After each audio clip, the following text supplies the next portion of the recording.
नमस्कार दोस्तों, वंदना आराधना भक्ति चैनल में आपका स्वागत है। आज फिर मैं आपके लिए लेकर आई हूँ पुरुषोत्तम मास महात्म कथा अध्याय 20वें दिन की कथा के साथ में, जो आप और हम मिलकर सब एक साथ श्रवण करेंगे। पुरुषोत्तम मास महात्म कथा अध्याय 20वें दिन की कथा।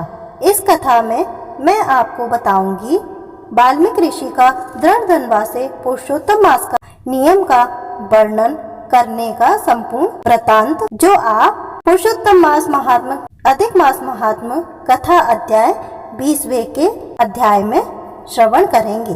तो चलिए दोस्तों, शुरू करते हैं आज की कथा। ओम नमो भगवते वासुदेवाय। सूत जी बोले, हे विप्रो, नारायण के मुख से राजा धनवा के पूर्ण जन्म का वृतांत श्रवण कर अत्यंत तृप्त न होने के कारण नारद मुनि ने श्री नारायण से पूछा।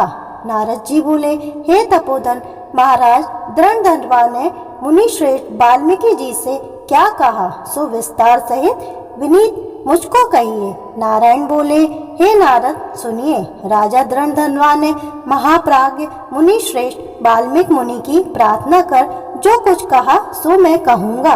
धनवा बोला, मोक्ष की इच्छा करने वाले लोगों से पुरुषोत्तम मास का सेवन किस प्रकार किया जाए, क्या दान दिया जाए और इसकी विधि क्या है, यह सब संपूर्ण लोक के कल्याण के लिए मुझसे कहिए, क्योंकि आपके समान महात्मा संसार के हित के लिए ही पृथ्वी पर भ्रमण करते हैं। यह पुरुषोत्तम मास स्वयं साक्षात पुरुषोत्तम भगवान है। उस पुरुषोत्तम मास के सेवन से महान पुण्य होते हैं।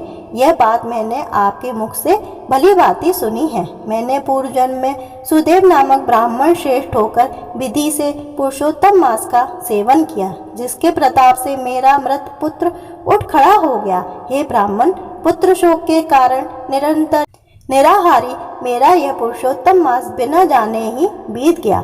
अज्ञान से हुए पुरुषोत्तम मास का ऐसा फल हुआ कि मृत्यु को प्राप्त भी सुखदेव उठ खड़ा हो गया। हरि भगवान के कहने पर इस अनुभूत पुरुषोत्तम मास का सेवन किया। हे तपोधन, मुझे इस जन्म में वह सब विस्मृत हो गया, इसलिए इस पुरुषोत्तम मास का पूजन विधान विस्तार पूर्वक मुझसे फिर कहिए। वाल्मीकि जी बोले, ब्रह्म मुहूर्त में उठकर ब्रह्मा का चिंतन करके उसके बाद बड़े पात्र में जल लेकर नैऋत्य दिशा में जाए। पुरुषोत्तम मास को सेवन करने वाला शौच के लिए ग्राम से बहुत दूर जाए।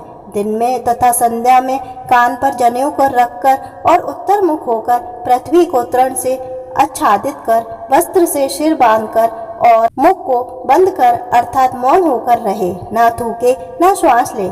इस तरह मलमूत्र का त्याग करे और यदि रात्रि हो तो दक्षिण मुख होकर मलमूत्र का त्याग करे और मूत्र इंद्रियों को पकड़कर उठे। शुद्ध मिट्टी को ले आलस्य छोड़कर दुर्गंध दूर करने के लिए मृत्तिका से शुद्धि करे। लिंग में 1 बार, गुदा में 5 बार, बाएं हाथ में 3 बार, दोनों हाथों में 10 बार मिट्टी लगावे, दोनों पैरों में 14 बार लगावे। यह गृहस्थाश्रमियों को शौच कहा है। इस तरह शौच कर मिट्टी और जल से पैर और हाथ धोकर दूसरा कार्य करे। तीर्थ में शौच न करे, तीर्थ से जल निकाल कर शौच करे। 2 हाथ जल वाले गड़ाई को छोड़कर यदि अन्यत्र जल में अर्थात तीर्थ में शौच करे तो बाद तीर्थ की शुद्धि करे, अन्यथा तीर्थ अशुद्ध हो जाता है। इस प्रकार पुरुषोत्तम मास का उत्तम व्रत करने वाला शौच करे। तदंतर 16 कुल्ला अथवा 12 कुल्ला करे। मूत्र का त्याग करने के बाद 8 तथा 4 कुल्ला ग्रस्त करे। उठकर प्रथम नेत्रों को धो डाले, दातुन ले आवे और इस मंत्र को अच्छी तरह कहकर दंत धावन करे। हे वनस्पते, आयु, बल, यश, वर्च, प्रजा, पशु, वसु, ब्रह्म ज्ञान और मेधा को मेरे लिए दो। अपमार्ग अथवा वैर की बाहर अंगुल की छेद रहित दातुन कानी उंगली के समान सोटी हो, जिसके पर्व के आधे भाग में कूची बनी हो, उस दातुन से मुख शुद्धि करे। रविवार के दिन काष्ठ से दातुन करना मना किया है, इसलिए 12 कुल्ला से मुख शुद्धि करे। आचमन कर अच्छी तरह प्रातः काल में स्नान करे। स्नान के बाद उसी समय तीर्थ के देवताओं को तर्पण के द्वारा जल देवे और समुद्र में मिली हुई नदी में स्नान करना उत्तम कहा है। बावली को तालाब में स्नान करना विद्वानों ने मध्यम कहा है और गृहस्थ को गृह में स्नान करना सामान्य कहा है। स्नान के बाद शुद्ध और शुक्ल ऐसे 2 वस्त्रों को धारण करें। ब्राह्मण कंधे पर रखे जाने वाले उत्तरी वस्त्र को सावधानी के साथ हमेशा धारण करें। पवित्र स्नान में पूर्व मुख अथवा उत्तर मुख होकर बैठें और शिखा बांधकर दोनों जांघों के अंदर हाथ को रखें। कुश की पवित्री हाथ में धारण कर आचमन क्रिया को करें। ऐसा करने से पवित्री अशुद्ध नहीं होती है, परंतु भोजन करने से पवित्री अशुद्ध हो जाती है। इसलिए भोजन के बाद उस पवित्री का त्याग करें। आचमन के बाद गोपी चंद की मिट्टी से तिलक धारण करें। वह तिलक ऊर्ध्व पुंड्र हो, सीधा हो, सुंदर हो, दंड के आकार का हो, ऐसा धारण करें। ऊर्ध्व पुंड हो अथवा त्रिपुंड हो, उसके मध्य में छिद्र बनावें। ऊर्ध्व पुंड में लक्ष्मी के साथ हरि भगवान स्वयं निवास करते हैं। त्रिपुंड में पार्वती सहित साक्षात शंकर भगवान सर्वदा वास करते हैं। बिना छिद्र का पुंड्र कुत्ते के पैर के समान विद्वानों ने कहा है। सफेद तिलक ज्ञान को देने वाला है। लाल तिलक मनुष्यों को वशीकरण करने वाला कहा गया है। पीला समस्त रिद्धियों को देने वाला कहा है। इससे भिन्न तिलक को नहीं लगावे। गोपीचंद की मिट्टी से शंख, चक्र, गदा, पद्म आदि धारण करें। यह संपूर्ण पापों को नाश करने वाला और पूजा का अंग कहा गया है। जिसके शरीर में शंख चक्र भगवान ने आयुधों का चिन्ह देखने में आता है, उस मनुष्य को मनुष्य नहीं समझना। वह भगवान का शरीर है। जो शंख चक्र आदि चिन्हों को नित्य धारण करते हैं, उस देही के पाप पूर्ण रूप हो जाते हैं। नारायण के आयुधों से जिसका शरीर चिन्हित रहता है, उसका कोटि कोटि पाप होने पर भी यमराज क्या कर सकते हैं।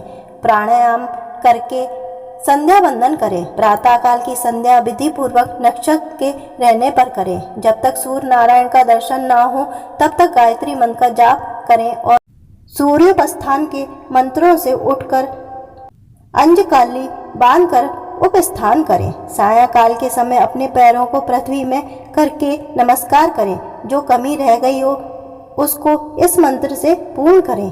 यस स्मृत्या च नमोक्त्याम तपोयज्ञ क्रियादिषु न्यून संपूर्णता याति सदो वंदे तमच्युतम। जो द्विज ब्राह्मण, क्षत्रिय और वैश्य श्रद्धा के साथ संध्या करता है, उसको तीनों लोकों में कुछ भी दुष्प्राय नहीं है। दिन के आदि भाग प्रातः काल में होने वाले कृत को कहा। इस प्रकार प्रातः काल की नित्य क्रिया को करके हरि भगवान की पूजा को करें। लीपे हुए शुद्ध स्थान में नियम में स्थित होकर और मौन तथा पवित्र होकर गोबर से गोल अथवा चौकोर मंडल को बनाकर व्रत की सिद्धि के लिए चावलों से अष्टदल कमल बनावें।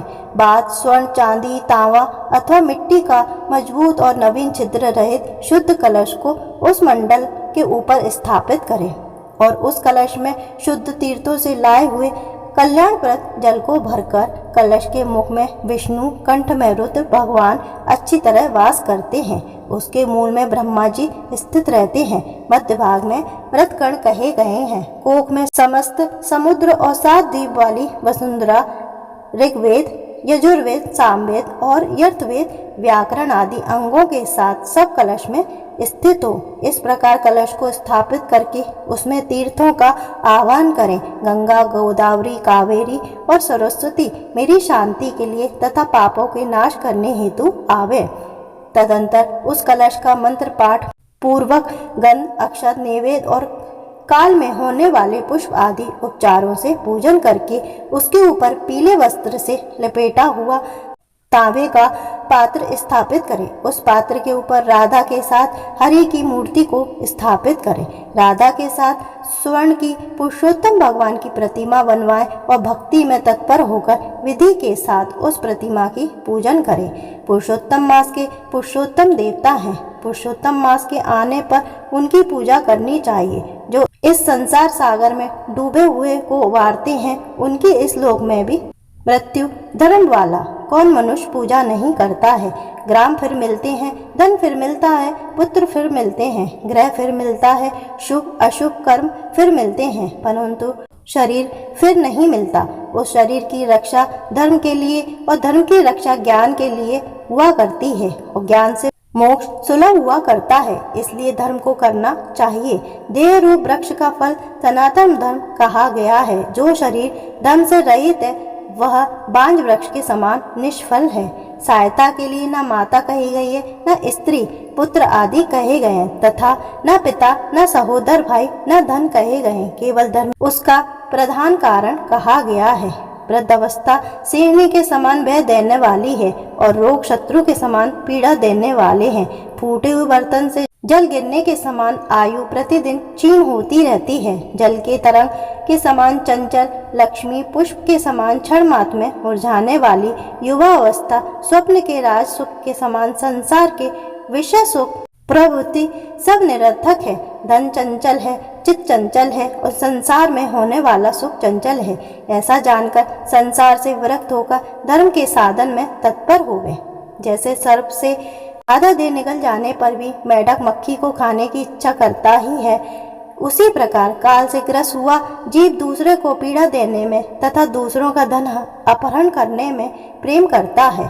मृत्यु से ग्रस्त आयु वाले पुरुष को सुख क्या हर्ष करता है। बद के लिए बद स्थान को पहुंचाए जाने वाले पशु के समान सब सुख व्यर्थ है। जब धर्म करने के लिए चित्त होता है तो उस समय धन का मिलना सुलभ नहीं होता है। जब धन होता है तो उस समय चित्त धर्म करने के लिए उत्सुक नहीं होता है।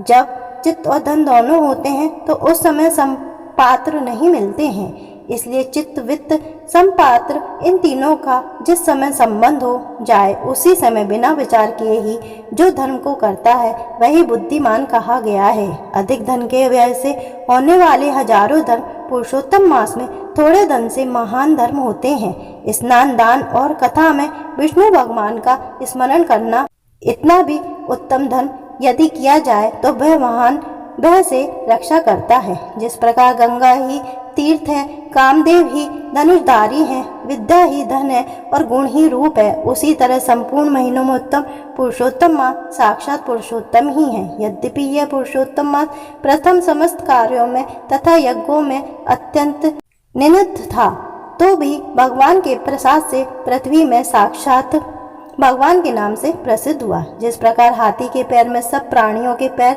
लीन हो जाते हैं उसी तरह समस्त धर्म और कला समस्त पुरुषोत्तम में विलीन हो जाते हैं। जिस प्रकार और नदियों की तुलना गंगा के समान नहीं की जा सकती है, कल्प वृक्ष के समान अन्य समस्त वृक्ष नहीं कहे जा सकते हैं, चिंतामणि के समान दूसरे रत्न पृथ्वी में नहीं हो सकते हैं, कामधेनु के समान दूसरी गौ नहीं हो सकती है, राजा के समान दूसरे पुरुष नहीं हो सकते हैं, वेदों के समान समस्त शास्त्र नहीं होते हैं, उसी प्रकार समस्त पुण्य काल इस पुरुषोत्तम मास के पुण्य काल के समान नहीं हो सकते हैं। पुरुषोत्तम मास के देवता पुरुषोत्तम भगवान हैं, इसलिए भक्ति और श्रद्धा से पुरुषोत्तम भगवान की पूजा करनी चाहिए। शास्त्र को जानने वाले कुशल शुद्ध वैष्णव सत्यवादी और विप्र आचार को बुलाकर उसके द्वारा पुरुषोत्तम की पूजा करें।